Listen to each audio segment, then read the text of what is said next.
اور میں اور آپ اللہ کے معاملے میں ایمان کا دعویٰ کر کے بغیر آزمائے، بغیر ٹھوکے، بغیر جانچے کے اللہ کے پاس قبول ہو جائیں گے؟ آری کا زمانہ ہے، یہاں بیٹھے بزرگ دیکھے ہوں گے کہ جو ہے بڑے بڑے لکڑی کے اڈوں میں بڑے بڑے تنے آری سے کاٹے جاتے تھے. کہا کہ ایسے لوگوں کو آدھا آدھا سر کے بیچ کے حصے سے کاٹ کر کے 2 ٹکڑے کر دیے جاتے. سزا کس جرم کی دی جا رہی ہے؟ ایک اللہ کو معبود ماننے کی. محترم حاضرین، آج کی تراویح میں ہم نے تقریباً 5 سورتوں کو پڑھا، لیکن سب سورتوں کا خلاصہ شاید پیش کرنا ممکن نہیں ہے.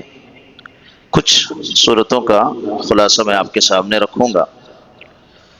اللہ سے دعا کرتا ہوں کہ اللہ تبارک و تعالی مجھے حق کہنے کی توفیق نصیب فرمائے، آمین. الحمدللہ رب العالمین والصلاة والسلام علی رسولہ الکریم، اما بعد. ہر قسم کی تعریف اس اللہ کے لیے جس نے مجھے اور آپ کو پیدا کیا اور مسلمان بنایا. سبحان اللہ بحمدہ سبحان اللہ العظیم. اور درود و سلام ہو انبیاء علیہ الصلوۃ والتسلیم پر، خصوصاً میرے اور آپ کے آخری نبی جناب محمد رسول اللہ صلی اللہ علیہ وسلم کے ذات اقدس پر. اللہم صلی علی محمد وعلی آل محمد کما صلیت علی ابراہیم وعلی آل ابراہیم انک حمید مجید. اللہم بارک علی محمد وعلی آل محمد کما بارکت علی ابراہیم وعلی آل ابراہیم انک حمید مجید. محترم حاضرین، ہماری گفتگو سورۃ النمل پر ختم ہوئی تھی. سورۃ القصص پر سورۃ العنکبوت جو ہے شروع کرنی تھی. یہ سورت جب شروع ہوتی ہے تو اس سورت کے اندر اللہ تبارک و تعالی نے ایک بہت اہم بات بتائی. اللہ نے کہا الف لام میم احاسب الناس ان يتركوا ان يقولوا آمنا وهم لا يفتنون وَلَقَدْ فَتَنَّ الَّذِينَ مِن قَبْلِهِمْ فَلَيَعْلَمَنَّ اللَّهُ الَّذِينَ صَدَقُوا وَلَيَعْلَمَنَّ الْكَاذِبِينَ. اللہ تبارک و تعالی نے کہا کہ کیا جو لوگ یہ گمان کرتے ہیں کہ ان کے صرف اس دعوے پر کہ ہم ایمان لائے ہم انہیں بغیر آزمائے ہوئے چھوڑ دیں گے. یعنی اللہ تبارک و تعالی اس آیت کریمہ میں یہ فرما رہا ہے کہ ہماری جنت اتنی سستی نہیں ہے کہ کسی کے زبان سے ایمان کا اعلان کر دیا اور جنت اسے مل گئی. اتنی سستی جنت نہیں ہے کہ بس زبان کا دعویٰ کوئی کر لیا اور اس دعوے کی بنیاد پر اسے جنت دے دی جائے، جنت میں داخلہ دے دیا جائے. یہ کافی نہیں ہے، بلکہ اللہ تبارک و تعالیٰ نے آگے کہا وَهُمْ لَا يُفْتَنُونَ. کیا وہ لگتا ہے انہیں کہ وہ آزمائے نہیں جائیں گے؟ جب وہ دعویٰ کر رہے ہیں اللہ کے ایک ہونے کا، نبی سے محبت کا، اسلام کے حق ہونے کا، تو پھر ان کے لیے آزمائش ضروری ہے. اللہ تبارک و تعالیٰ نے آگے کہا وَلَقَدْ فَتَنَّ الَّذِينَ مِن قَبْلِهِمْ. ان اگلوں کو بھی ہم نے خوب جانچا پرکھا، جو پہلے گزر گئے ان کو بھی ہم نے آزمایا. یقیناً اللہ تبارک و تعالی آزماتا کیوں ہے؟ اللہ کہہ رہا ہے فَلَيَعْلَمَنَّ اللَّهُ الَّذِينَ صَدَقُوا وَلَيَعْلَمَنَّ الْكَاذِبِينَ. اللہ تعالیٰ انہیں بھی جان لے گا کہ جو سچ کہتے ہیں، اور انہیں بھی معلوم کر لے گا کہ جو جھوٹا دعویٰ کر رہے ہیں. ایک معمولی مثال میں آپ کو دوں. ابھی رمضان میں آپ کافی کچھ چیزیں بازار سے خریدنے کے لیے جا رہے ہیں، کافی کچھ چیزیں خریدنے جا رہے ہیں. معمولی سا کڑنگڑا بھی خریدنے آپ جائیں نا، تربوز، تو آپ اسے ٹھوک کے دیکھتے ہیں کہ اندر جو ہے میٹھا نکلے گا کہ نہیں نکلے گا، پکا ہوا ہے کہ نہیں پکا ہوا ہے. ہاں، معمولی سی چیز آپ خرید رہے ہیں، کس کی کوئی قیمت نہیں ہے، مشکل سے آپ جو ہے 50-100 میں خرید کر کے اسے لائیں گے اور ایک مرتبہ کھا کر کے ختم ہضم کر جائیں گے. لیکن اس کو لیتے ہوئے بھی آپ ہاتھ میں لے کر کے پورا گھما پھرا کر کے دیکھ کر کے ٹھوک کر کے لیتے ہیں کہ جو ہے یہ اچھا ہے کہ نہیں ہے. اور میں اور آپ اللہ کے معاملے میں ایمان کا دعویٰ کر کے بغیر آزمائے، بغیر ٹھوکے، بغیر جانچے کے اللہ کے پاس قبول ہو جائیں گے؟ اللہ ایسے ہی مجھے اور آپ کو جنت میں داخل کر دے گا کہ جو ہے میں اور آپ زبان سے یہ دعویٰ کر دیے ان الذین قالوا ربنا اللہ، کہ جو ہے بے شک ہمارا رب اللہ ہے. تو وہاں پر بھی اللہ نے کہا ثم استقاموا، کہ وہ پھر جو ہے اس پر ڈٹ جائیں. اب معاملہ یہ ہے کہ جب آپ نے اس بات کا اعلان کیا کہ ہم اللہ پر ایمان لائے ہیں، ہم مومن ہیں اور اللہ کو ایک مانتے ہیں، تو پھر اب آپ کے لیے آزمائشیں ہیں. اللہ آپ کو آزمائے گا، آپ کے عمل کے اعتبار سے، آپ کے عقیدے کے اعتبار سے، آپ کے توکل کے اعتبار سے، آپ کی امیدوں کے اعتبار سے۔ اللہ رب العالمین خوشیاں دے کر کے، غم دے کر کے، تکلیفیں دے کر کے، بیماریاں دے کر کے، مختلف پیرائے میں ہر کسی کی آزمائش آئے گی۔ اللہ نے کیا کہا سورۃ البقرہ میں وہ آیت گزری، وَلَنَبْلُوَنَّكُمْ بِشَيْءٍ مِّنَ الْخَوْفِ وَالْجُوعِ وَنَقْصٍ مِّنَ الْأَمْوَالِ وَالْأَنفُسِ وَالثَّمَرَاتِ وَبَشِّرِ الصَّابِرِينَ۔ کیا کہا اللہ نے؟ کہ اللہ ضرور آزمائے گا تمہیں، خوف سے، بیماری سے، پریشانی سے اللہ تبارک و تعالیٰ تمہیں آزمائے گا۔ کن کن چیزوں سے؟ تمہارے اقربا کو چھین کر کے، تمہارے سے جو ہے مال و دولت میں کمی کر کے، تمہاری پھلوں میں کمی کر کے اللہ مختلف طریقے سے آزمائے گا۔ اور دیکھیں اس آیت کی تفسیر میں یہ بات آئی کہ جتنے لوگ اس سے پہلے اہل ایمان گزرے ان کی آزمائشوں کو آپ دیکھیں۔ صحابہ کے پاس، اللہ کے نبی صلی اللہ علیہ وسلم کے پاس صحابہ آئے، آ کر کے جب انہوں نے جو ہے تکلیفوں کا اپنا بتایا کہ کس طریقے سے انہیں تکلیفیں دی جا رہی ہیں، کیسی کیسی آزمائشیں ان پر جو ہے پہاڑ ڈھوئے جا رہے ہیں، توڑے جا رہے ہیں ظلم کے، آ کر کے بلال نے شکایت کی، بلال کا مسئلہ تھا، آ کر کے جو ہے مختلف صحابہ نے، خباب ابن ارت نے اپنی شکایت کی، اور اسی طریقے سے آل یاسر کے اوپر جو ظلم ڈھائے گئے اس کا تذکرہ آپ اٹھا کر کے پڑھیں۔ یہ سارے واقعات کیا ہیں کہ ایک طرف جو ہے بیٹے کے سامنے ماں باپ کو پیٹا جا رہا ہے، اور دوسری طرف جو ہے ماں باپ کے سامنے بیٹے کو پیٹا جا رہا ہے، عمار کو، اور یہاں پر آپ دیکھیں کہ ماں کو بیٹے اور باپ کے سامنے دو اونٹوں کے درمیان جو ہے باندھ کر کے ان کو جو ہے شہید کر دیا گیا۔ یہ کیوں ہوا؟ کس بیس پر ہوا؟ یہی ایمان کا ڈنکا جب انہوں نے جو ہے روشن کیا، کہا کہ ہمارا رب اللہ ہے اور وہ ایک ہی معبود ہے، اس کے علاوہ کوئی معبود برحق نہیں ہے۔ تو جب انہوں نے یہ بات کہی تو اللہ نے ان کے لیے آزمائشیں رکھی، اتنی کٹھن آزمائشیں رکھی، اور اس سے پہلے والوں کا واقعہ بیان کرتے ہوئے مفسرین نے یہ نقل کیا، کہا کہ پہلے والوں کو تو ایسا آزمایا گیا، ان کے اس بات کے کہنے پر کہ جو ہے انہوں نے یہ کہا کہ ہم اللہ پر ایمان لائے، تو ان میں سے ایک آدمی کو، اہل ایمان کو پکڑا جاتا، اسے زمین میں گڑا کر کے اس میں دفنایا جاتا، آدھا اسے موچ کر کے آری سے اس کے دو ٹکڑے کر دیے جاتے۔ آری کا زمانہ، یہاں بیٹھے بزرگ دیکھے ہوں گے کہ جو ہے بڑے بڑے لکڑی کے اڈوں میں بڑے بڑے تنے آری سے کاٹے جاتے تھے۔ کہا کہ ایسے لوگوں کو آدھا آدھا سر کے بیچ کے حصے سے کاٹ کر کے دو ٹکڑے کر دیے جاتے۔ سزا کس جرم کی دی جا رہی ہے؟ ایک اللہ کو معبود ماننے کی۔ اور آگے کہا کہ ایسی ایسی سزائیں، لوہے کی کنگھیوں سے ان کے جسم سے گوشت کو ادھیڑ دیا جاتا کہ ہڈیاں نظر آتی۔ کیوں آزمایا گیا؟ کہا کہ ایسی آزمائشوں پر بھی انہوں نے اللہ رب العالمین پر ایمان کے معاملے میں کمزوری کا مظاہرہ نہیں کیا، وہ ڈٹے رہے، وہ ثابت قدم رہے۔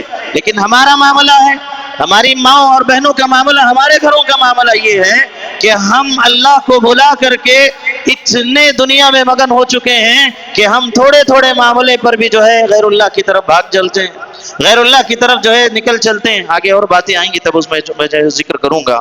اور اللہ رب العالمین نے یہاں اس معاملے کا ذکر کر کے کہا کہ ایمان کا صرف دعویٰ کر لینا کہ ہم نے ایمان لایا، ہم مسلمان ہیں، یہ کافی نہیں ہے۔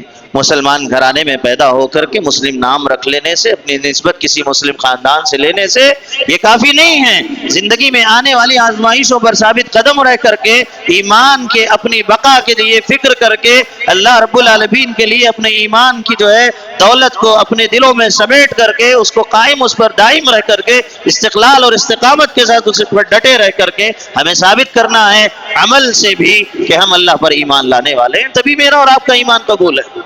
ہم صرف دعویٰ کرتے ہیں کہ ہم مسلمان ہیں، رمضان آیا پتہ چل جاتا ہے کہ کون کتنا مسلمان ہے، کون کتنا مسلمان ہے۔ صرف رمضان میں ہی اسے نماز یاد آئے، اسے رمضان میں ہی قرآن یاد آئے، اسے رمضان میں ہی اللہ یاد آئے، اور باقی کے 11 مہینے میں دنیا میں مگن رہے۔ پھر بتائیے کہ ہمارا ایمان کہاں ہے؟ ہم تو دعویٰ کر رہے ہیں، صرف ہم دعویٰ کر رہے ہیں، دکھاوا کر رہے ہیں۔ اللہ پر ایمان تو ثابت قدمی کا معاملہ ہے کہ ہم اس پہ ڈٹ جائیں، اس سے پھر روگردانی نہ کریں، پیچھے نہ آئیں، کمزوری ہمارے ایمان میں نہ آئے۔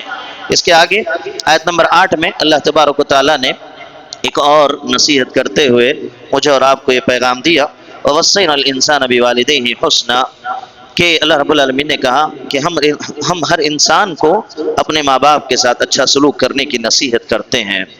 یعنی اللہ تبارک و تعالیٰ نے یہ کہا کہ والدین مسلمان ہوں کہ غیر مسلم ہوں، وہ والدین ہیں، ان کے ساتھ حسن سلوک یہ میرا اور آپ کا فریضہ ہے، یہ میرا اور آپ کا فریضہ ہے۔ چاہے وہ مسلمان ہو کہ غیر مسلم ہو، ان کے ساتھ حسن سلوک کرنے کی تعلیم اللہ تبارک و تعالی نے دی. یہاں تک کہ آگے کہا وَإِن جَاهَدَاكَ لِتُشْرِكَ بِي مَا لَيْسَ لَكَ بِهِ عِلْمٌ فَلَا تُطِعْهُمَا إِلَيَّ مَرْجِعُكُمْ فَأُنَبِّئُكُم بِمَا كُنتُمْ تَعْمَلُونَ. اللہ نے کہا کہ ہم ہر انسان کو اپنے ماں باپ کے ساتھ اچھا سلوک کرنے کی نصیحت کی ہے، ہاں اگر وہ یہ کوشش کریں، اگر والدین یہ کوشش کریں کہ آپ میرے علاوہ یعنی اللہ کے علاوہ اس کے ساتھ کسی کو شریک کر لیں تو جس کا آپ کو علم نہیں تو ان کا کہنا نہ مانیے. کہا کہ اس وقت تک آپ کو والدین کی اطاعت میں لگے رہنا ہے جب تک کہ وہ آپ کو شرک کی طرف نہ بلائے، جب تک کہ وہ آپ کو جو ہے اللہ کو چھوڑ کر کے کسی اور راستے کی طرف نہ بلائے، تب تک آپ کو جو ہے ان کی خدمت کرتے رہنا ہے. اسی آیت کی تفسیر میں یہ واقعہ بھی جو ہے بیان کیا جاتا ہے کہ ایک صحابی رسول جنہوں نے جو ہے سعد بن ابی وقاص رضی اللہ تعالیٰ جب ایمان لائے تو ان کی والدہ نے یہ کہا کہ میں اس وقت تک نہ کھاؤں گی نہ پیوں گی جب تک کہ جو ہے میری موت اس حالت میں نہ آئے یا تو جو ہے محمد کے دین کو چھوڑ دے، تو جو ہے محمد کے دین کو چھوڑ دے تب تک میں نے کھاؤں گی نہیں پیوں گی نہیں. آخر میں اس ماں کو ہی ہارنا پڑا، انہوں نے زبردستی انہیں کھانا پینا کھلا کر کے کہا کہ میں تو بدلنے والا نہیں، تو مر جائے گی، کھا لے پی لے. تو یہ ہے استقامت، یہ ہے دین پر ثابت قدمی. والدین آج تھوڑا سا کیا نہیں کہتے، ہمارے والدین شرک کے معاملے میں ہم پیچھے دوڑنا شروع ہو جاتے ہیں. نظر و نیاز کے معاملے، فلاں کے معاملے، غیر اللہ کے نام پر چڑھاوے، فلاں فلاں. ماں باپ بولے کالے داغے، کالی تسبیحات، من کے داغے، گھر کے اندر جو ہے مختلف چیزیں، پوچھو تو کیا کہتے ہیں کہ والدین نہیں مان رہے، ہمارے والدین نہیں مان رہے، ہمارے والدین اس پر اصرار کر رہے ہیں. ارے دین آپ نے اپنے والدین کا قبول کیا کہ اللہ رب العالمین کا قبول کیا؟ اللہ تو کہہ رہا ہے حسن سلوک اپنی جگہ، ان کے ساتھ روا رکھیے، ان کا احترام کیجیے، ان کے جو ہے ان کی خدمت کیجیے. لیکن اگر وہ اللہ کو چھوڑ کر کے غیر اللہ کی دعوت دے رہے ہیں تو پھر جس کا علم آپ کے پاس نہیں ہے اس پر عمل مت کیجیے. یعنی شرک کرنا یہ ایسا ہے کہ اللہ نے اس کی کوئی دلیل نہیں اتاری آپ کے لیے، اللہ نے کوئی جو ہے حکم نہیں دیا، یہ آپ کا علم نہیں ہے اس میں تو پھر اس پر عمل کرنے کی ضرورت نہیں ہے. اس کے بعد اللہ تبارک و تعالیٰ نے آیت نمبر 13 میں ایک اور بات ذکر فرمائی، بڑی گہرائی سے اور بڑے ہی اطمینان سے اس بات کو سنیے. اللہ تبارک و تعالیٰ نے کہا وَلَا يَحْمِلُنَّ أَثْقَالَهُمْ وَأَثْقَالًا مَّعَ أَثْقَالِهِمْ وَلَا يُسْأَلُنَّ يَوْمَ الْقِيَامَةِ عَمَّا كَانُوا يَفْتَرُونَ. آیت نمبر 13 ہے جس میں اللہ تبارک و تعالیٰ نے کہا البتہ یہ اپنے بوجھ ڈھوئیں گے، البتہ یہ اپنا بوجھ ڈھوئیں گے اور اپنے بوجھوں کے ساتھ ہی اور بوجھ بھی، اور جو کچھ افطرا پردازیاں کر رہے ہیں ان سب کی بابت ان سے باز پرس کی جائے گی. کیا کہہ رہا ہے اللہ رب العالمین؟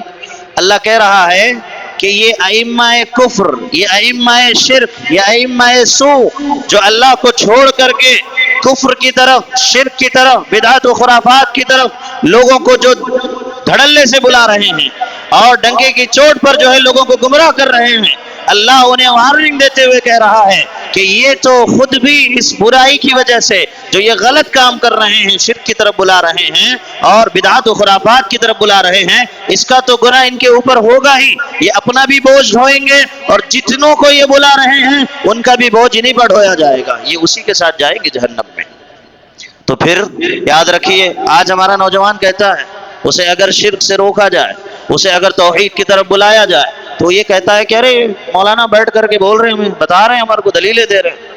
تو پھر اسی مولانا کے ساتھ وہ جائے گا اور وہ مولانا پھر اس کا بھی گناہ لے کر کے جائے گا جو وہ اگر شرک کی طرف بلا رہا ہے، وہ قبر پرستی کی طرف بلا رہا ہے، وہ اگر بدعت و خرافات کی طرف بلا رہا ہے.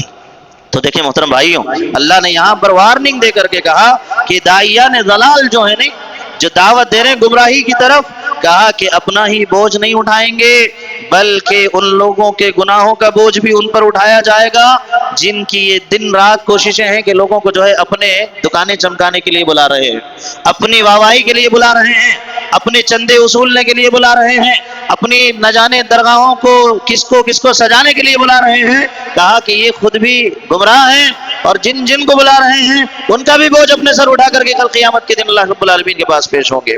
اللہ رب العالمین اللہ ہماری حفاظت فرمائے. آپ کو یاد ہوگا وہ بات بھی کہ قابیل کے سلسلے میں یہ کہا گیا کہ دنیا کا سب سے پہلا قتل کرنے والا کون ہے؟ قابیل ہے، آدم علیہ السلام کا بیٹا جس نے قتل کیا. اس کے سلسلے میں بارہا آپ نے سنا ہوگا کہ دنیا میں جتنے قتل قیامت کی صبح تک ہوں گے ہر قتل کا ایک حصہ اس کے نام اعمال میں لکھا جائے گا. کیوں؟ کیونکہ برائی کی اس نے ابتدا کی. تو یہ اللہ کا قانون ہے کہ جو کوئی برائی کی ابتدا کرے گا، برائی کی طرف بلائے گا، برائی میں حصہ ڈالے گا، اس کی دنیا جب تک اس برائی میں رہے گی، ہر برائی کرنے والا کا حصہ اس کے جو ہے نام اعمال میں لکھا جائے گا۔ اور اللہ کا یہ بھی قانون ہے کہ کسی نے ایک اچھائی کی اور اچھائی کی طرف لوگوں کو بلایا، وہ نیکی کی طرف بلایا، تو نیکی کا اجر جیسے اس کے کرنے پر اسے ملتا ہے، ویسے ہی جتنوں کو نیکی کی طرف بلائے گا ویسے ہی نیکی کا اجر اسے ملے گا۔ اور دنیا کی سب سے بڑی نیکی توحید ہے، دنیا کی سب سے بڑی نیکی توحید ہے، دنیا کا سب سے بڑا گناہ شرک ہے۔ اور آپ اندازہ لگائیے کہ آپ توحید جیسی نیکی پر عمل کر کے اللہ کے پاس کامیاب ہونا چاہتے ہیں یا پھر شرک کی طرف جا کر کے جو ہے گمراہ ہونا چاہتے ہیں۔ یہ میرا اور آپ کا فیصلہ ہے۔ اس کے بعد اللہ تبارک و تعالیٰ نے آیت نمبر 17 میں حضرت ابراہیم علیہ السلام نے اپنی قوم سے جو دعوتی پہلو پر آپ نے بات کی تھی اس کا اللہ رب العالمین نے تذکرہ کیا۔ اللہ رب العالمین نے کہا کہ وَإِبْرَاهِيمَ إِذْ قَالَ لِقَوْمِهِ اعْبُدُوا اللَّهَ وَاتَّقُوهُ ذَلِكُمْ خَيْرٌ لَكُمْ إِن كُنتُمْ تَعْلَمُونَ۔ حضرت ابراہیم علیہ السلام نے اپنی قوم سے کہا، ابراہیم نے بھی اپنی قوم سے فرمایا کہ اللہ تعالیٰ کی عبادت کرو اور اس سے ڈرتے رہو۔ اگر تم میں دانائی ہے، عقل ہے نا، اگر تم میں عقل شعور ہے تو کہا کہ تو یہی تمہارے لیے بہتر ہے کہ تم ایک اللہ رب العالمین کی عبادت کرو۔ پھر آگے کہتے ہیں انما تعبدون من دون اللہ اوثانا وتخلقون افکا ان الذين تعبدون من دون اللہ لا يملكون لكم رزقا فابتغوا عند الله الرزق واعبدوه واشكروا له الیہ ترجعون۔ آگے کہتے ہیں تو تم اللہ کے سوا بتوں کی پوجا پاٹ کر رہے ہو، اللہ کے علاوہ تم دوسروں کی پوجا پاٹ کر رہے ہو اور جھوٹی باتیں دل سے گھڑ لیتے ہو۔ سنو، جن کی تم اللہ تعالیٰ کے سوا پوجا پاٹ کر رہے ہو وہ تمہاری روزی کے مالک نہیں، بس تمہیں چاہیے کہ تم اللہ تعالیٰ ہی سے روزیاں طلب کرو اور اسی کی عبادت کرو اور اسی کی شکر گزاری کرو اور اسی کی طرف تم لوٹائے جاؤ گے۔ یہاں پر دو لفظ استعمال ہیں، ایک ہے اوثان، وثن جو کہا جاتا ہے عربی میں، اوثان وثن کی جمع ہے، اور اسی طریقے سے ایک اور جملہ ہے اسنام، صنم سے جو ہے اسنام، دونوں کے معنی بت ہیں، دونوں کے معنی بت ہیں۔ اور بت میں بعض کہتے ہیں کہ صنم جو ہیں، سات سے صنم، سونے چاندی پیتل پتھر کی جو مورتیں ہیں وہ جو ہے یہ صنم جس کو کہا جاتا ہے، جو مورتیاں سونے چاندی کے پتل کے پتھر کے جو ہے۔ اور وثن جو ہے یہ مورت کو بھی اور چونے کی پتھر وغیرہ سے جو بنائے گئے جتنے بھی جس کو معبود بنایا جائے، جس کی عبادت کے لیے اس کے سامنے جو ہے جھکا جائے، یہ اس سے مراد ہے۔ یعنی جتنے آستانے گھڑ لیے گئے نا، جس میں چونا پٹی کر کے ہم نے جو ہے اس قبر کو بھی بنا لیا، ہم نے جھنڈے کو بھی بنا لیا، ہم نے جو ہے درخت کو بھی بنا لیا، ہم نے چوہے کی بھی قبر بنا لی، ہم نے گھوڑے کی بھی بنا لی، طوطے کی بھی بنا لی، نہ جانے کن کن کی بنا لی، کن کن کی بنا لی، جہاں کوئی دفن بھی نہیں ہے وہاں پر بھی شروع ہو جاتے ہیں چلا چٹی کرنے کے لیے۔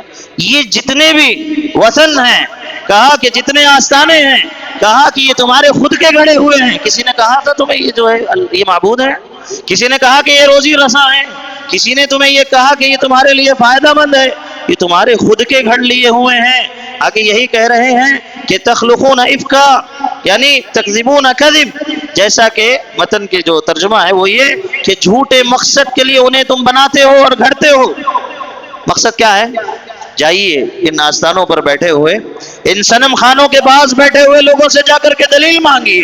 یہ نہ سورہ فاتحہ پڑھ سکتے ہیں، نہ یہ اللہ کی تسبیح بیان کر سکتے ہیں، یا نہ دین اسلام کے ارکان بتا سکتے ہیں، یہ نہ جو ہے آپ کو کلمہ پڑھ کے سنا سکتے ہیں۔ آج تو دنیا جاننے والی ہے، یہ نوجوان جو یہاں بیٹھے ہیں نا، یہ آپ حضرات کے ہاتھ میں جب سے یہ موبائل آیا، آپ دنیا کو اپنے ہاتھوں میں اپنے آنکھوں سے دیکھ رہے ہیں کہ کیا حقیقت ہے اور کیا گمراہی ہے۔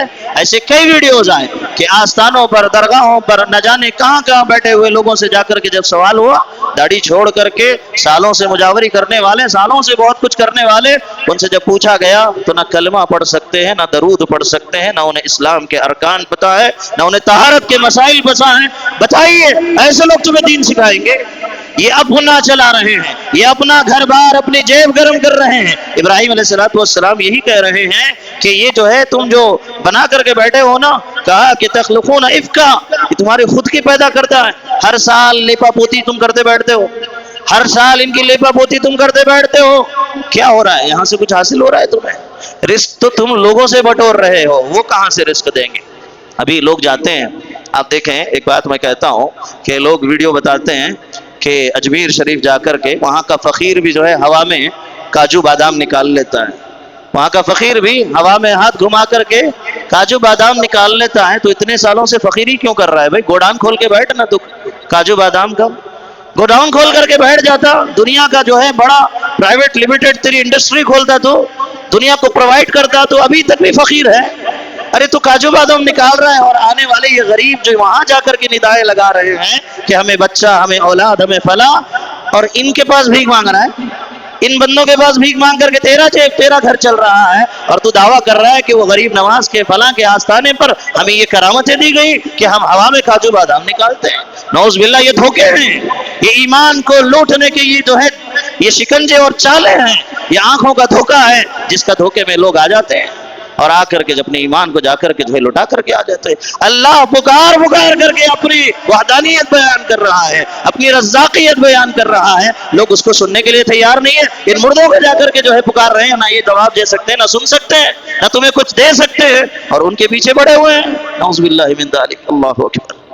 اس کے بعد اللہ تبارک و تعالیٰ نے پھر آگے جو ہے حضرت ابراہیم علیہ السلام نے یہ کہا وہ تمہاری روزی کے مالک بھی نہیں ہے، پکار کیوں رہے ہو؟ پکار کیوں رہے ہو؟ روزی کے لیے ہی نا.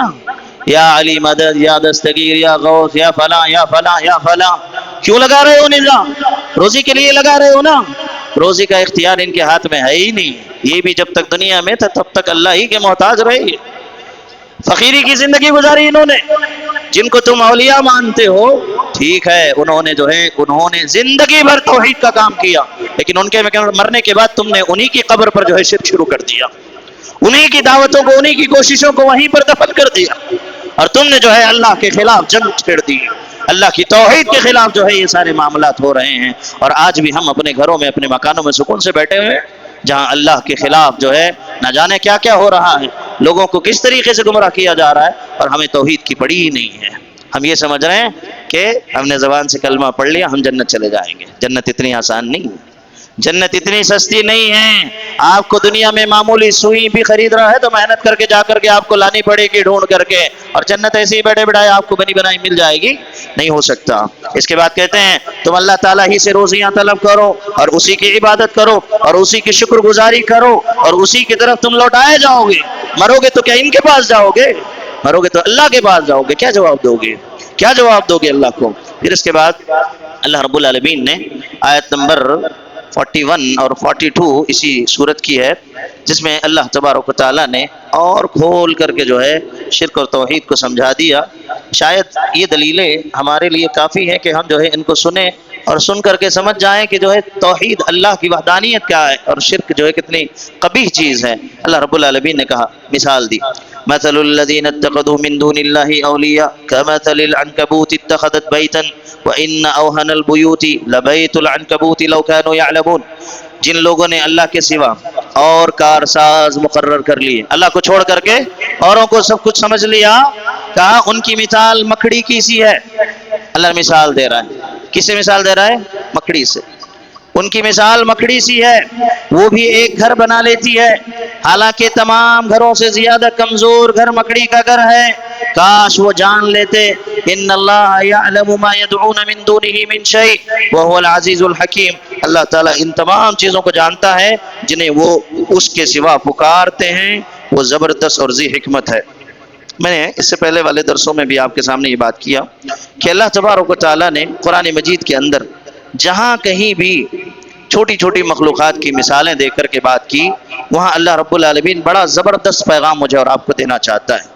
اللہ کی وحدانیت اور یہ غیروں کی جو ہے پرستش کے سلسلے میں ایک بہت بڑا اللہ رب العالمین پیغام اور مثال دے کر کے اس لیے سمجھا رہا ہے تاکہ باتیں میرے اور آپ کے دماغ میں سمجھ میں آئیں، میرا اور آپ کا عقیدہ مضبوط ہو. اللہ نے جو یہاں پر مکڑی سے مثال دی، کہا کہ جو مکڑی ہوتی ہے نا، کہ اس کا جو گھر ہوتا ہے وہ بڑا ہی کمزور ہوتا ہے، مگر ایک گھر کے اندر جو ہونا چاہیے وہ مکڑی کے گھر میں نہیں ہوتا. ایک گھر، اللہ نے بیوت کا لفظ استعمال کیا، بیوتا کا لفظ استعمال کیا، کہا کہ گھر کے اندر جو چیز ہونا چاہیے وہ مکڑی کے گھر میں نہیں ہوتا. کیا؟ اس میں میل نر بیٹھا ہوتا ہے، اس مکڑی کے جال کے اندر نر بیٹھا رہتا ہے، اور فیمیل جو ہے نہیں مادہ وہ کام کرتی ہے. وہ جا کر کے شکار کر کے لاتی ہے، وہ بچے پالتی ہے، وہ اناج لاتی ہے، وہ سارے کام کرتی ہیں. اور اس مکڑی کے جال کے اندر جو ہوتا ہے وہ میل ہوتا ہے. وہ کون ہوتا ہے؟ میل ہوتا ہے. لیکن ہمارا نظام کیا ہے؟ میل کمانے جاتا ہے، فیمیل گھر سنبھالتی ہے. لیکن اس کے اندر یہ ہے. اور کہا کہ پھر مکڑی، جو مکڑی ہے فیمیل، مکڑے کو مار دیتی ہے. مکڑی جو ہے مکڑے کو مار دیتی ہے. سائنس بھی آج کہتی ہے، آپ جا کر کے گوگل کیجئے گا، جیوگرافک وغیرہ جو بھی آتے ہیں ویڈیوز، اس پہ جا کر کے دیکھیے ہسٹری اٹھا کر. پھر کہا کہ اور گھر سے اسے نکال دیتی ہے، مار کر کے اسے اٹھا کر کے پھینک دیتی ہے. کہا کہ یہ جو گھر ہے نا بیوت، اللہ نے جو مثال دی، کہا کہ یہ دھوکے کا جال ہے. اللہ نے یہ مثال اس لیے دی، کہا کہ یہ دھوکے کا جال ہے. مرد بیٹھا ہوا گھر میں یہ سوچ کر کے، میل مکڑی جو بیٹھی ہوئی ہے یہ سوچ کر کے میں سکون سے گھر میں ہوں، لیکن وہ دھوکا ہے اس کے لیے. وہ جال بھی، وہ اس کا بیٹھنا بھی، آرام بھی، وہ دھوکا ہے اس کے لیے. مکڑی ایک ہے، یہ جو گھیرا ڈالتی ہے نا، جو گھر بناتی ہے، یہ کیڑے مکوڑوں کو پھنسانے کے لیے بناتی ہے. کس کے لیے بناتی ہے؟ کیڑے مکوڑوں کو پھنسانے کے لیے بناتی ہے. اور آگے کہا کہ اسی طرح شیطان شرک کے ذریعے دوسروں کو پھنساتا ہے. یعنی شرک کرنے والا یہ سمجھتا ہے کہ یہ میرا مسئلہ حل کر دے گا، مگر اس کے ذریعے سے شیطان اس کے ایمان کو چھوک جاتا ہے. یعنی جس طریقے سے مکڑی ایک جال بنا کر کے جو ہے کیڑے مکوڑے کا شکار کرتی ہے، شیطان ایسے ہی یہ شرک کے جال بچھا کر کے لوگوں کے ایمان کا شکار کرتا ہے، اور ہم جا کر کے وہاں پھنس جاتے ہیں اور جو ہے شیطان کے جو ہے ہتھے چڑھ جاتے ہیں. اور پھر آگے کہا کہ جو ہے شرک کو مکڑی کے جالے سے کیوں تشبیہ دی گئی؟ شرک کو مکڑی کے جالے سے کیوں تشبیہ دی گئی؟ کہا کہ اس کی ایک وجہ تو یہ ہے کہ آج بھی ہم گھروں میں مکڑی کے جالے کو جب دیکھتے ہیں، نہیں ابھی یہاں لگے ہوں گے آپ کو دیکھیں فوراً، اب میں بتایا نہیں، ابھی گھنٹے کے بعد کوئی آ کر کے صاف کرے گا، یہ گندگی ہے نکالو. کیا کہا؟ یہ گندگی ہے. گھر میں بھی نکالتے ہیں صاف صفائی. اب رمضان میں گھر میں عورتیں کر رہی ہوں گی، سر پھوڑ کر کے پکار پکار کے جو ہے جالے لگ گئے، گندگی ہے، فلاں ہے فلاں ہے، رمضان آ گیا، عید آ گئی. کیوں نکال رہے ہیں بھائی؟ کہا کہ یہ گندگی ہے، اس کو نکالتے ہیں. تو کہا کہ اس کی وجہ تو یہ ہے کہ آج بھی ہم گھروں میں مکڑی کے جالے کو گندگی ہی سمجھتے ہیں اور اسے جھاڑو سے صاف کرتے ہیں. اسی طرح شرک کے جالوں پر توحید کا جھاڑو پھیرنا بھی ضروری ہے. شرک کے اسی جالوں پر، مکڑی کے جالوں پر توحید کا صاف شفاف جھاڑو پھیرنا ضروری ہے. شرک جہاں بھی ہے، گندگی ہے، وہاں توحید کی جھاڑو کی ضرورت ہے. اور اسی طریقے سے گھر میں بنیادی طور پر ایک اور عجیب نقطہ اس کے اندر ہے. کہا کہ مکڑی اپنا گھر اپنے ہی لعاب سے بناتی ہے. مکڑی جو گھر بناتی ہے اپنے ہی لعاب سے، جو اس کا لکوڈ ہوتا ہے منہ سے نکلنے والا، اسی سے اپنا گھر بناتی ہے. کہا یعنی اس کے گھر کا کوئی بھی سامان جو ہے باہر کا نہیں ہوتا. وہ باہر سے لکڑی نہیں لاتی، بنیاد نہیں لاتی، پتھر نہیں لاتی، کانکریٹ نہیں لاتی، کچھ نہیں لاتی، اپنے منہ سے نکال کر کے اپنا ہی جال جو ہے گھر بناتی ہے. تو کہا کہ ہوتا ایسی ہی ہے کہ بلکہ اس کے اندر کا ساری چیزیں وہی ہے.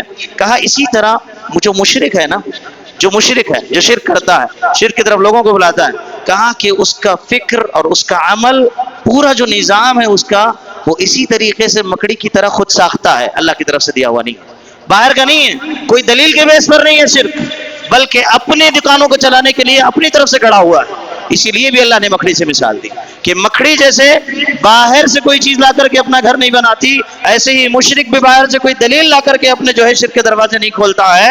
وہ لوگوں کو گمراہ کرنے کے لیے اپنی ہی من گڑت چیزیں، جا کر کے پوچھو کہ اس مزار کا کیا ہے، اتنی لمبی کہانی سنائیں گے، اس کا کیا ہے، اتنی لمبی کہانی سنائیں گے. صرف کہانیاں گھڑ گھڑ کر کے بیٹھے ہیں لوگ، کوئی حقیقت نہیں ہے اس کی. اور حقیقت ہمارے سامنے قرآن کی شکل میں، اس کو ماننے کے لیے تیار نہیں ہے، اس کو پڑھنے کے لیے تیار نہیں ہے. اور قربان جائیے آپ، اللہ اکبر اللہ اکبر. ہمارے نوجوانوں کو تو یہ کہہ کر کے روکا جاتا ہے کہ قرآن پڑھے تو تم گمراہ ہو جاؤ گے، قرآن پڑھو گے تو گمراہ ہو جاؤ گے. دنیا میں ایسی کون سی کتاب بچ گئی کہ جس کو پڑھو آپ اور کامیاب ہو جاؤ؟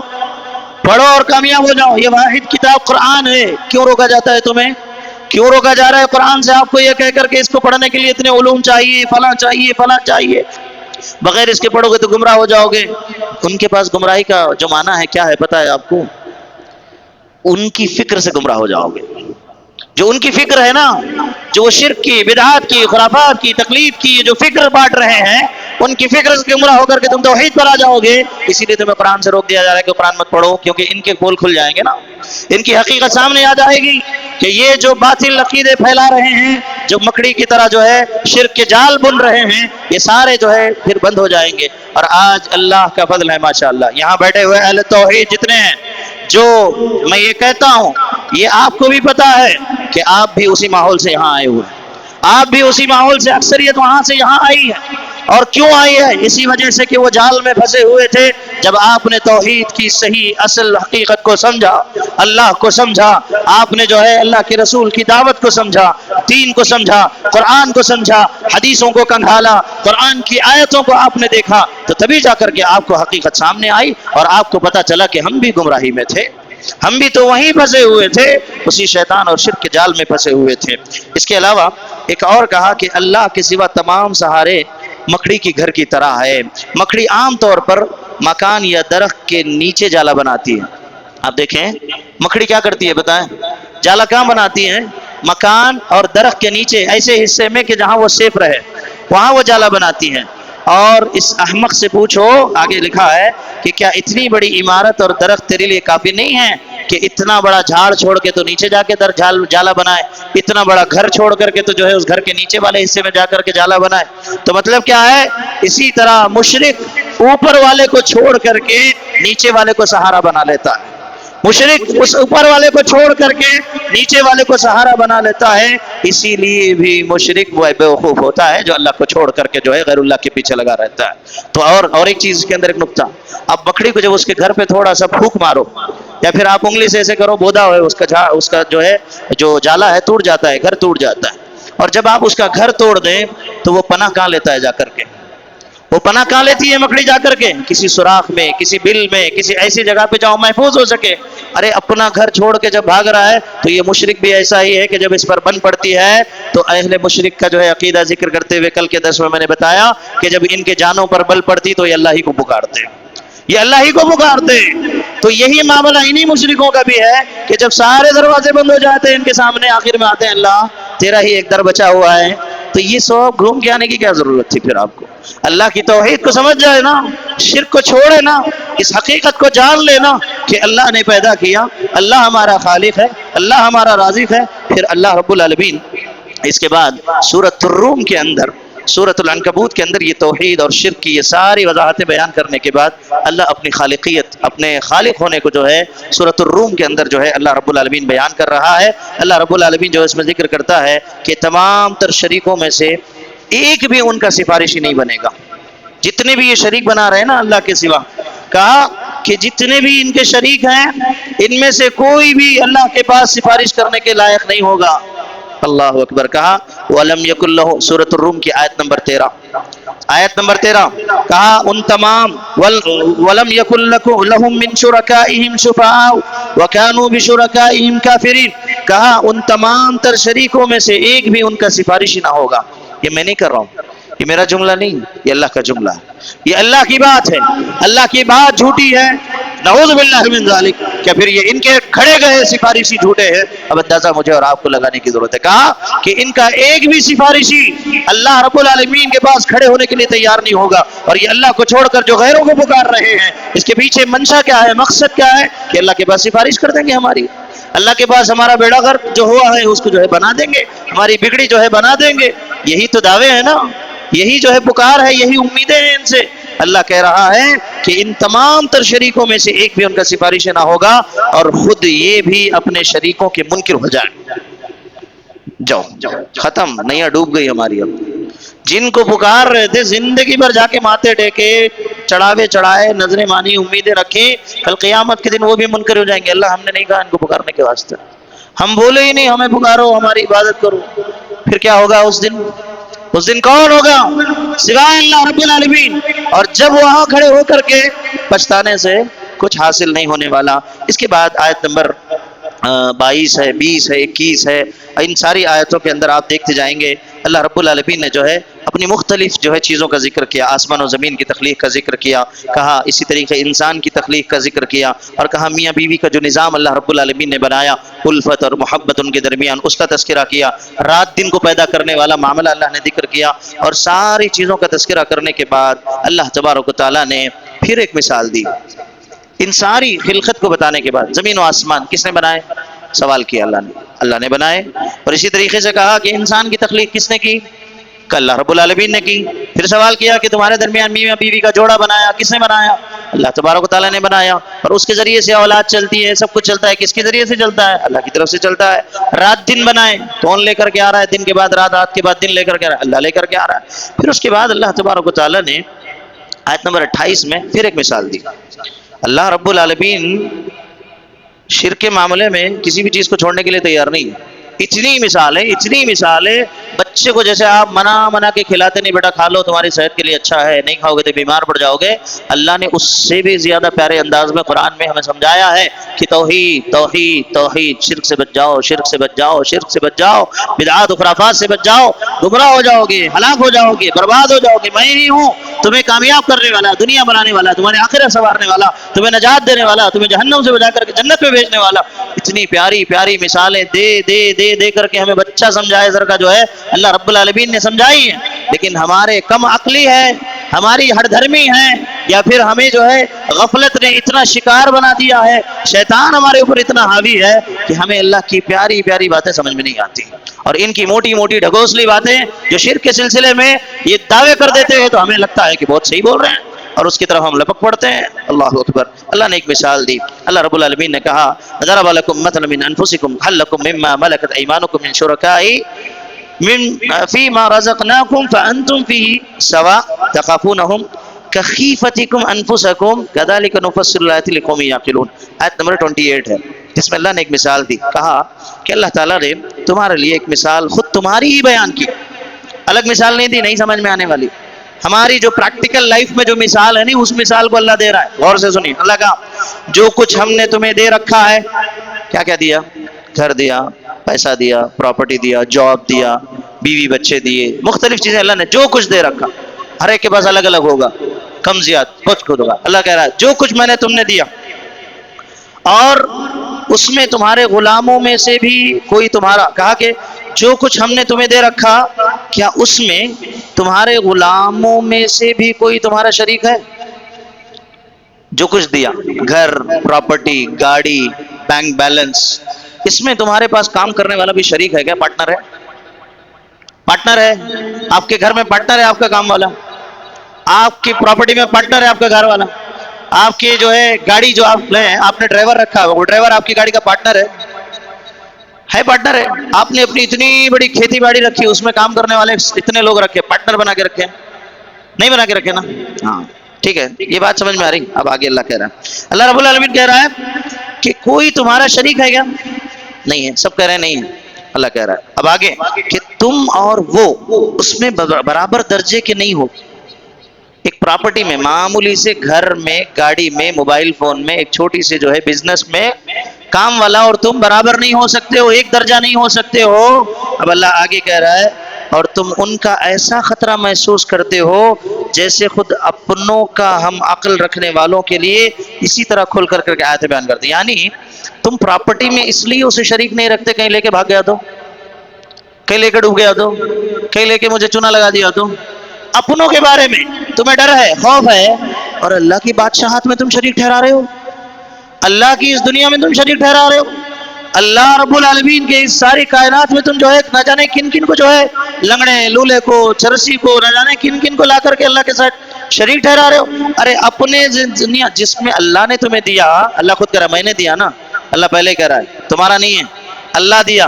اللہ کے دیے ہوئے میں تم کسی کو شریک دینا نہیں پسند کرتے، اور اللہ کا جو ہے اس میں کسی اور کو دے رہے ہو. یہ کون سی عقل ہے تمہاری؟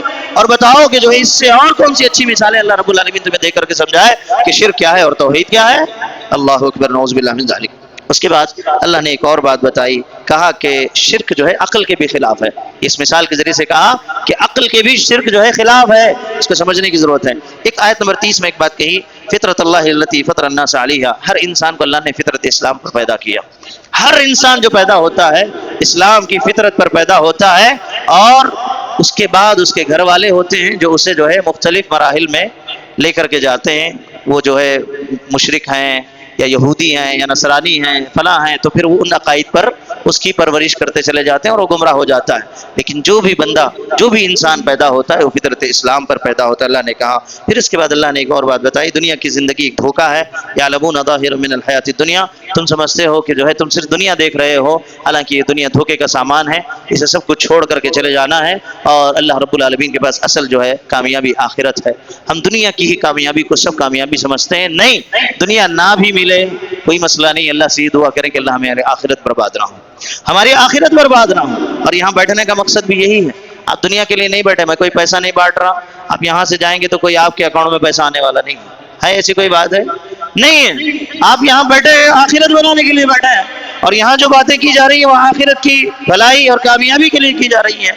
تو کہا کہ یہ دنیا دھوکہ ہے، جتنا وقت ہم دنیا میں گزار کے آئے وہ سب دھوکہ ہے، سب چھوڑ کے جانا ہے، بیوی بچے مکان گھر سب دھوکہ ہے، یہ وقتی سامان ہے۔ اگر ان کے ذریعے سے آخرت بن رہی ہے تو ٹھیک ہے، اگر ان کے پیچھے دنیا جو ہے تمہاری آخرت خراب ہو رہی تو پھر یہ بھی فتنہ ہے ہمارے لیے۔ المال والبنون زینت الحیات الدنیا، یہ مال یہ اولاد یہ جو ہے زینت ہے اس دنیا کی، کچھ بھی نہیں ہے، یہ دھوکہ ہے۔ اللہ کی طرف آؤ، آخرت کو مقصود اور جو ہے اپنے جو ہے نظر میں رکھو اور اس کے مطابق زندگی گزارو۔ اس کے بعد سورہ لقمان شروع ہوتی ہے۔ سورہ لقمان میں بھی جو ہے اللہ تبارک و تعالیٰ نے ایک باپ کی اپنے بیٹے کو کی جانے والی ایک نصیحت کا تذکرہ کیا، اور وہ بھی نصیحت شروع ہوتی ہے توحید اور شرک کے پیغام سے۔ دیکھیں اس جامع نصیحت، لقمان کے سلسلے میں اختلاف ہے، نبی تھے کہ نہیں تھے، ایک اچھے انسان تھے، ایک دانا اور انسان تھے، حکیم تھے، جن کو جو ہے دانائی اللہ نے دے رکھی تھی، عقل دے رکھی تھی۔ تو انہوں نے اپنے بیٹے کو جب نصیحت کی تو مختلف جو ہے چیزیں بتائی، شروع سے نصیحت جو کی، کہا یا بنی لا تشرک باللہ ان الشرک لظلم عظیم، اے میرے بیٹے، پہلی جامع نصیحت۔ جب بھی آدمی کوئی پوائنٹ وائز کوئی بات بتاتا ہے نا کہ پوائنٹ یہ چیزیں ہیں، تو پہلا جو پوائنٹ ہوتا ہے وہ سب سے اہم ہوتا ہے۔ تو حضرت لقمان نے جب اپنے بیٹے کو نصیحت کی تو سب سے پہلے جو نصیحت کی، یا بنی لا تشرک باللہ، کہا کہ اے میرے بیٹے اللہ کے ساتھ کبھی شرک نہ کرنا، اللہ کے ساتھ کبھی شرک نہ کرنا، ان الشرک لظلم عظیم، کہا کہ شرک دنیا کا سب سے عظیم شرک ہے، سب سے بڑا جو ہے گناہ ہے، یہ سب سے عظیم ہے اللہ رب العالمین کے ساتھ شرک کرنا۔ اب بتائیے ہم شریک کرتے جائیں اور سمجھتے جائیں کہ ہم کامیاب ہوں، ہم شرک کرتے جائیں لمحہ بلمحہ زندگی کے معاملات میں، غیروں کے سامنے منتیں سماجتیں کریں، دھاگے پلیتے مرچیاں نیمبو اس پہ بھروسہ رکھیں اور کہیں کہ ہم کامیاب ہوں گے، نہیں ہوں۔ دوسری نصیحت والدین کے حقوق کے سلسلے میں کی۔ تیسری نصیحت کہا کہ اللہ کے علم کی وسعت بتائی، کہا کہ یا بنی انہا ان تک مثقال حبہ، کہا کہ تیرے پاس اگر چھوٹا ذرہ برابر بھی نیکی ہے تو اللہ اسے نکال لائے گا، چھوٹی برابر بھی اگر جو ہے تیرا گناہ ہے تو اللہ اسے بھی نکال کر لائے گا۔ فمن یعمل مثقال ذرۃ خیرا یرہ ومن یعمل مثقال ذرۃ شرا یرہ، اللہ رب العالمین ذرہ برابر، ذرے کی بات مفسرین نے تفسیر کی، کھڑکی سے آنے والی جو روشنی آتی ہے اس میں کبھی بیٹھ کر کے آپ نے دیکھا ہوگا کہ جو ذرات اڑ رہے ہیں دھوپ میں آپ کو نظر آتے ہیں، جو ایسے ہی بغیر دھوپ کے نظر نہیں آئیں گے، جو آپ کو روشنی میں نظر آئیں، کہا کہ اتنی بھی نیکی ہوگی تو اللہ نکال لائے گا، اتنی بھی برائی ہوگی تو نکال لائے گا۔ اب بتائیے کہ ہماری برائیاں کتنی ہیں، ہماری اچھائیاں کتنی ہیں؟ اللہ کے علم سے، اللہ کی قدرت سے، اللہ کی جو ہے اس سے ہمیں ڈرنے کی، اس کے جلال سے جو ہے ہمیں خوف کھانے کی ضرورت ہے۔ اور اس کے علاوہ آگے اللہ رب العالمین نے ایک اور نصیحت، حضرت لقمان نے نصیحت کرتے ہوئے کہا نماز قائم کرو، نیکی کا حکم دو، برائی سے رکو، تکبر نہ کرو، آواز ہمیشہ پستی رکھو، لوگوں کے ساتھ بات کرنے معاملات کرنے کے معاملے میں اپنے آپ کو جو ہے ایک دم جو ہے نرم مزاج رکھو۔ ان انکر الاصوات لصوت الحمیر، کہا سب سے بری آواز گدھے کی آواز ہے، کہ بات کرنے میں اکڑ کے چیخ کے چلا کر کے بات کرنا یہ بالکل درست نہیں ہے۔ اپنی آواز کو دھیمی آرام سے رکھ کر کے لوگوں سے جو ہے گفتگو کرو، معاملات میں جب بات کرو تو جو ہے پیار اور محبت سے کرو۔ اب آپ بولیں گے کہ جمال صاحب جب سے تمہیں چیخ رہے نا، جب سے تمہیں چیخ کو بول رہے نا، یہ وہ عام معاملہ چیخنے والا نہیں ہے، ہم گفتگو والی جو ہے بات کر رہے ہیں۔ یہ جب تک چیخ کر نہیں بولا جائے ہمارے دل زندہ نہیں، ورنہ ابھی تھوڑی دیر پہلے دیکھ رہا تھا لوگ جو ہے اونگ رہے تھے، جب چیخنا شروع کیا تو لوگ اٹھے، ہاں کیا ہو رہا ہے یہاں پہ، ذرا سن لیں گے بیٹھ کر کے، نہیں بولے تو دل تک بات نہیں پہنچتی، یہاں سے گھس کو یہاں تک جانا بولے تو چیخنا پڑتا، آپ کو سمجھانے کے لیے دل میں بات بٹھانے کے لیے بولنا پڑتا۔ اس کے بعد اللہ رب العالمین نے ایک اور بات بتائی، کہا ان اللہ عنده علم الساعہ، بے شک قیامت کا علم اللہ رب العالمین کے پاس۔ اللہ نے کہا کہ غیب کا علم اللہ کے علاوہ کسی اور کے پاس نہیں، غیب کا علم اللہ کے علاوہ کسی اور کے پاس نہیں ہے، علم صرف اور صرف اللہ تبارک و تعالیٰ کے پاس ہے۔ 5 چیزیں اللہ نے اس آیت میں ذکر کی تھی، کہا کہ قیامت کا وقت، قیامت کب آئے گی اللہ کے پاس ہے، بارش کب ہوگی اللہ کو پتا ہے، رحم مادر میں کیا ہے کہ جو ہے لڑکا ہے لڑکی ہے یہ اللہ کو پتا ہے، اور کہا کہ جو ہے انسان کل کیا کرے گا، جو ہے کیا کمائے گا، کیا کھائے گا، کیا عمل کرے گا، یہ بھی اللہ رب العالمین کے پاس ہے، اور انسان کہاں جا کر کے مرے گا یہ علم بھی اللہ رب العالمین کے پاس ہے۔ اس کے علاوہ غیب کا علم اللہ کے علاوہ کسی اور کے پاس نہیں ہے۔ یہ کچھ باتیں یہاں پر ہیں، اور یہ عقیدہ یاد رکھیں، علم غیب مکمل طور پر اللہ کے پاس ہے۔ یہ دعوے جھوٹے ہیں، یہ کہہ کر کے انبیاء فلاں فلاں فلاں کے پاس جو ہے غیب کا علم ہے، یہ سب باتیں جھوٹے ہیں۔ اللہ نے جو انہیں دیا، عام انسانوں سے بڑھ کر کے جو علم دیا وہ اپنے غیب میں سے دیا، اس پر ہم بھی یقین رکھتے ہیں۔ نبوت دی، قیامت کی علامتیں بتائی، قبر کے ہونے والے معاملات بتائے جو عام انسانوں کو نہیں بتا ہے، لیکن انبیاء کو، اللہ کے نبی صلی اللہ علیہ وسلم کو یہ بتایا گیا۔ یہ غیبی امور تھے جو اللہ نے جن کو جتنا دینا تھا دے دیا بانٹنے کے لیے، جب اللہ نے دے دیا تو غیب نہیں رہا، وہ سب کو پتا چل گیا ہے۔ کیا ایسی کوئی بات ہے کہ جو نبی کو پتا تھی مجھے اور آپ کو نہیں پتا ہے؟ اللہ کے نبی نے کوئی بات چھپائی؟ نعوذ باللہ من ذالک، اللہ کے نبی نے کوئی بات چھپائی؟